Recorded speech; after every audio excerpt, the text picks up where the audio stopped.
परिचय। आपका मित्र आपको चुनौती देता है कि क्या आप संख्या 1, 2, 3, 4, 5 को 11 से 30 सेकंड से कम समय में भाग दे पाएंगे। क्या 1, 2, 3, 4, 5 को 11 से भाग देना और जांच करना संभव है? इसमें 30 सेकंड से अधिक समय लगेगा। क्या आप मन ही मन में उत्सुक हैं कि इस सवाल को हल करने का कोई दूसरा तरीका है? इस पाठ में हम भाग के नियम व संख्याओं का गुणनखंड करने के बारे में जानेंगे।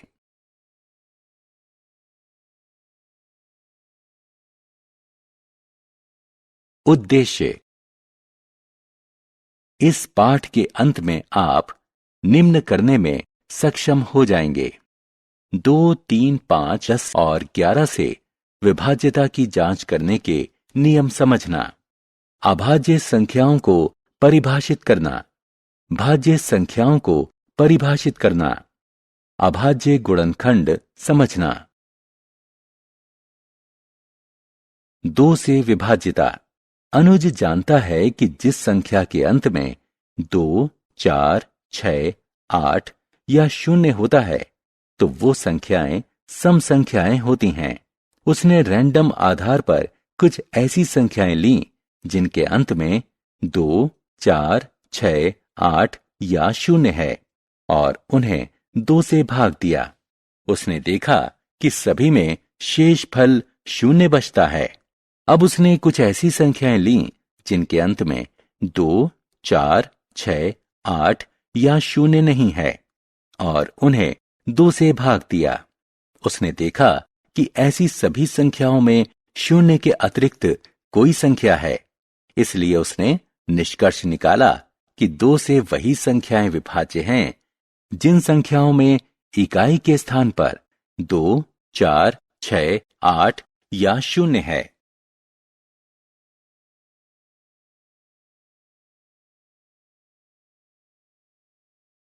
तीन से विभाज्यता। संख्या 3 से विभाज्य है या नहीं, ये जानने के लिए हम पहले वाला नियम नहीं अपना सकते। आप देखेंगे कि ऐसा क्यों है। 33 के अंत में 3 है, जबकि इसे 3 से विभाजित करने पर शेषफल 0 प्राप्त होता है। इसलिए 363 3 से विभाज्य है। 473 के अंत में भी 3 है, लेकिन जब इसे 3 से विभाजित किया जाता है तो शेषफल 2 बचता है। इसलिए 473 3 से विभाज्य नहीं है। इस तरह स्पष्ट है कि 3 से विभाज्यता जांचने के लिए एकदम अलग नियम होगा। यह जानने के लिए कि संख्या 3 से विभाज्य है या नहीं, उस संख्या के अंकों का योग करें। उदाहरण के लिए 363 की 3 से विभाज्यता जांचने के लिए हम 3, 6 और 3 का योग करते हैं। हमें योगफल 12 प्राप्त होता है और 12 3 से विभाज्य संख्या है। अब 4, 7, 3 के अंकों का योग करें। योगफल 14 प्राप्त हुआ, जो कि 3 से अविभाज्य संख्या है। इसलिए हम कह सकते हैं कि यदि संख्या के अंकों का योग 3 का गुणज है तो वह संख्या 3 से विभाज्य है।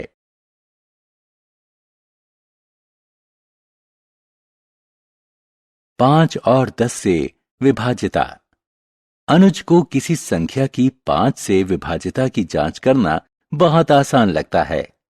वो संख्याएं जिनके अंत में 5 या 0 है 5 से विभाज्य हैं।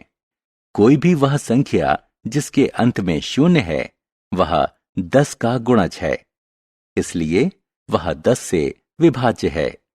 इसलिए कोई संख्या जिसके इकाई के स्थान पर 0 या 5 है तो यह 5 से विभाज्य है, और कोई ऐसी संख्या जिसके इकाई के स्थान पर 0 है तो वह संख्या 10 से विभाज्य है। 11 से विभाज्यता। मान लें कि संख्याएं 132, 1562, 2717 और 83919 है। ये सभी संख्याएं 11 से विभाज्य हैं और इसे भाग की सीधी विधि द्वारा जांचा जा सकता है। इकाई से शुरू करते हुए इन संख्याओं के विषम स्थानिक अंकों के योग पर विचार करें। इसी प्रकार शेष अंकों या समस्थानिक अंकों के योग पर विचार करें। इन दोनों योगफलों के मध्य अंतर ज्ञात करें। यह अंतर या तो 0 है या फिर 11 है। यह कोई संयोग नहीं है, यह सामान्य नियम है। यदि किसी संख्या के विषम स्थानिक और समस्थानिक अंकों के योग का अंतर 11 से विभाज्य है, तो वह संख्या भी 11 से विभाज्य होगी।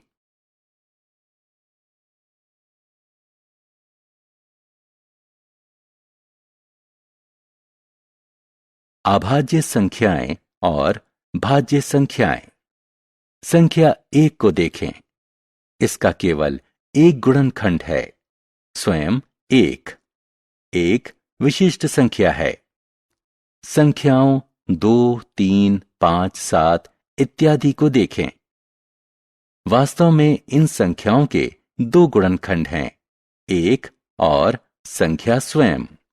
वे संख्याएं जिनके केवल 2 गुणनखंड होते हैं, वे अभाज्य संख्याएं कहलाती हैं। कुछ और संख्याओं जैसे 4, 6, 8 इत्यादि के 2 से अधिक गुणनखंड होते हैं। जिन संख्याओं के 2 से अधिक गुणनखंड होते हैं, वे भाज्य संख्याएं कहलाती हैं। संख्या 1 ना तो अभाज्य है और ना ही भाज्य। 2 सबसे छोटी अभाज्य संख्या है। यह एकमात्र सम अभाज्य संख्या है। अन्य सभी अभाज्य संख्याएं विषम हैं। इरेटोस्थेनस की छन्नी। आइए इरेटोस्थेनस कहलाने वाले ग्रीक गणितज्ञ की विधि का इस्तेमाल करके 1 से 100 तक की सभी अभाज्य संख्याएं ज्ञात करें। 1 से 100 तक की सभी संख्याएं लिखें। 1 को काट दें क्योंकि 1 अभाज्य संख्या नहीं है। 2 के ऊपर गोला बनाएं। उसके बाद 2 को छोड़कर 2 के सभी गुणजों पर क्रॉस लगा दें। अब आप देखेंगे कि पहली बिना क्रॉस की संख्या 3 है।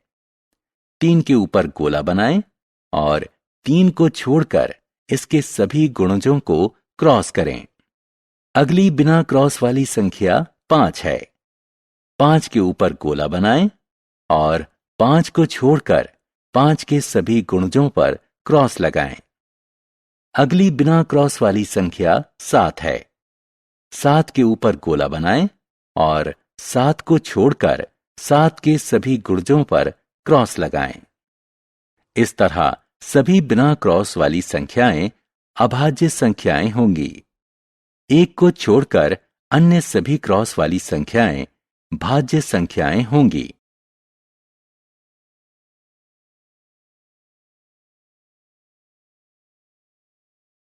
अभाज्य गुणनखंड।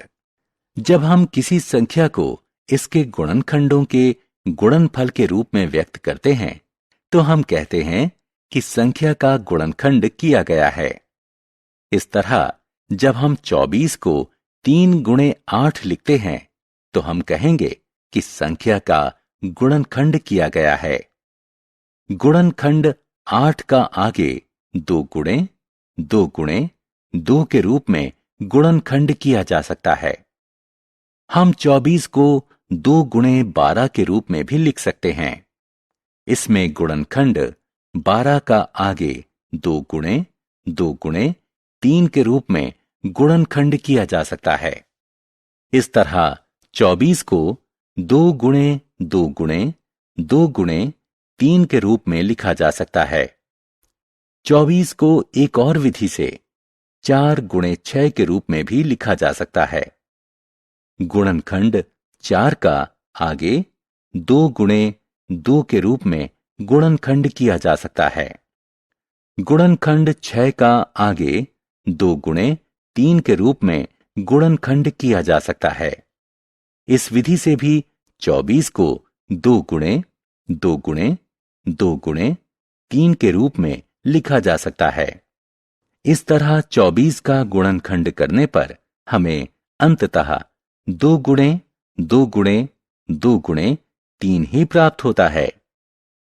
इस गुणनखंड में शामिल गुणनखंड 2 और 3 दोनों अभाज्य संख्याएं हैं। किसी संख्या का इस प्रकार का गुणनखंड अभाज्य गुणनखंड कहलाता है।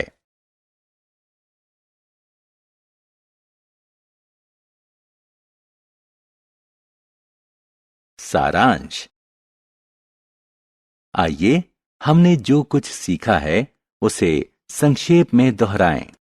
जिन संख्याओं में इकाई के स्थान पर 2, 4, 6, 8 या 0 होता है वे 2 से विभाज्य होती हैं। जिन संख्याओं में इकाई के स्थान पर 5 या 0 होता है वे संख्याएं 5 से विभाज्य होती हैं। जिन संख्याओं में इकाई के स्थान पर 0 होता है वे संख्याएं 10 से विभाज्य होती हैं। यदि किसी संख्या के अंकों का योग 3 से विभाज्य है तो वो संख्या भी 3 से विभाज्य होगी। यदि किसी संख्या के विषम स्थानिक और समस्थानिक अंकों के योग का अंतर 11 से विभाज्य है तो वह संख्या भी 11 से विभाज्य होगी।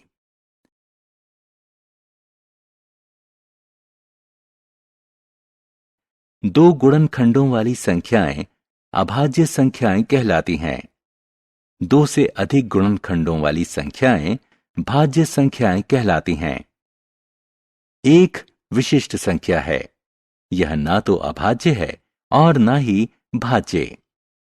संख्या 2 सबसे छोटी अभाज्य संख्या है। यह एकमात्र अभाज्य सम संख्या है। अन्य सभी अभाज्य संख्याएं विषम हैं। किसी संख्या को इसके अभाज्य गुणनखंडों में व्यक्त करना इसका अभाज्य गुणनखंड कहलाता है।